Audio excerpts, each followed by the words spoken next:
لە دوو دەی ڕابردوودا واقعێکی نوێی سیاسی لە عێراق هاتەکایەوە، ئەویش پێکهێنانی حکوومەتەکان لەسەر بنەمای پشکێنە و سازانی نیشتیمانی کە وڵات و بژێوی و دۆخی هەمەلایەنەی هاوڵاتیان باجەکەیان داوە.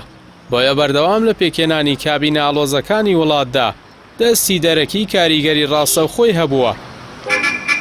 بۆیە ئەم جارەش بەهۆی ململانی نێوان کوتلەکان بەگشتی و نێوماڵی شیعە بە تایبەتی جارێکی تر بۆ چارەسەری بنبەستی پێکهێنانی کابینە ویلایەتە یەکگرتووەکان هەوڵی جددی دەدات.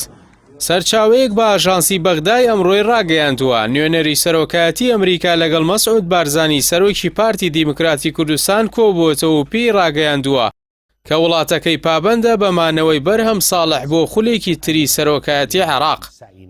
سەرچاوەکە دەڵێت ئەمریکا بارزانی ئاگادار کردوێتەوە لەوەی خۆی بپارێزێت لە جەختکردنەوە لەسەر پاڵاوتنی ڕێبەر ئەحمەد بۆ ئەو پۆستە، چونکە کۆشکی سپیدا کۆکی لەمانەوەی بەرهەم ساڵە دەکات.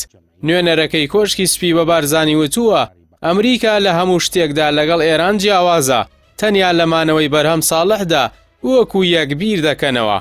بەغدای نوێ دەڵێت نوێنەرەکەی ئەمریکا ئامۆژگاری بارزانی کردووە کە لەگەڵ یەکێتی نیشتیمانی کوردستان لەسەر مەسەلەی سەرۆکایەتی پێک بێن و ڕێگەش بۆ شیعەکان خۆش بکەن بۆ ڕێکەوتنیان لەسەر سەرۆکی حکوومەت و پێکهێنانی کابینەی نوێ.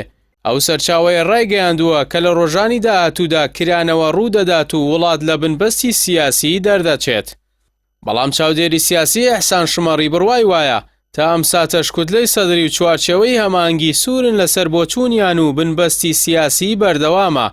مۆڵەتەکەی سەدر بەرەو کۆتایی دەڕوات و دەبێت چاوەڕێی سیناریۆی جیاواز بین. نيابة عن الشعب نفتتح الجلسة الثالثة للدورة الانتخابية الخامسة. بەپێچەوانەوە تورکی عوتبی سەرکردە لە چوارچێوەی هەمانگی بڕوای وایە مادام کوتلەکەی توانیوێتی سەیەکی دابینکار پێک بێنێت ئەوە پەیامی گرنگە بۆ هاوپەیمانی و هێزەکانی دیکە کە بابندن بە حکوومەتێکی گشتگیر کە هەمووان تێیدا بەشدار بن بۆ چارەسەری کێشە و قەیرانەکان.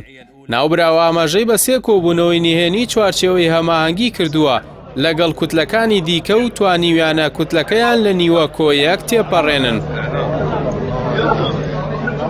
بەڵام موختار موسەوی سەرکردەیەکی دیکەی هەمان کوتلە نیگەرانە لە دیاریکردنی هەندێک کەسایەتی ناپیشەیی بۆ پۆستی وەزارەتەکان، ئەوەش لە دوایە و هەموو چاوەڕوانی جەماوەر.